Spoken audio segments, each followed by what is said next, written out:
Hollande has ousted Nicolas Sarkozy from the French presidency to become the country's first socialist president in 17 years. Now, it was a close call, winning 51% of the votes to his rival's 49. Our correspondent Tesa Arcilla has been witnessing the wild celebrations at Socialist Party headquarters in Paris. You can hear the crowd behind me. I'm trying to speak above them at the headquarters of the Socialist Party, and they are ecstatic. They're saying that they have voted for change. They had had enough of Nicolas Sarkozy, a stark contrast to the mood at the camp of Nicolas Sarkozy, very muted over there, and here certainly celebrating. Now the question is, how much change are they really going to see? They voted for this man hoping that their problems when it comes to unemployment, all the economic crisis that they've been facing will be solved. So that is the question. How much change can he really bring about? His motto throughout the campaign has been, the change is now. It has been a very, very tough campaign, and we saw a large number of French people coming out to vote this time. Only 19.9% abstention rate, and that does show how much the French people want this.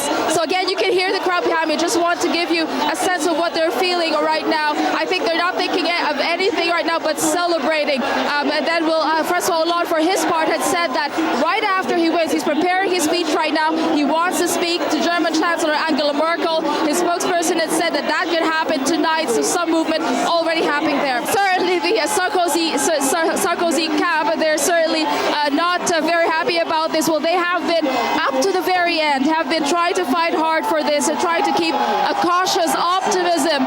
Even Alain Juppé had come out and said that he was confident for the win, but certainly it does not look that way right now. Economist Patrick Young, who's a director of an investment firm, says, however, there's no real difference between Sarkozy and his successor Hollande. Neither of them can offer a solution to France's financial woes.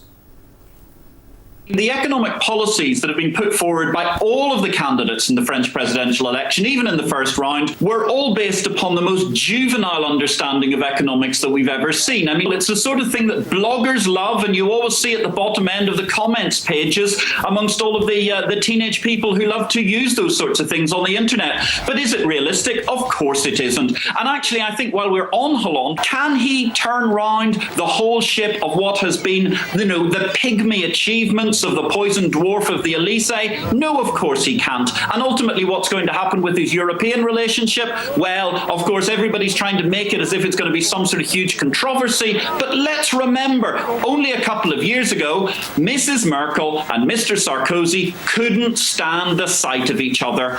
And therefore, you have two politicians, neither of whom realistically have got a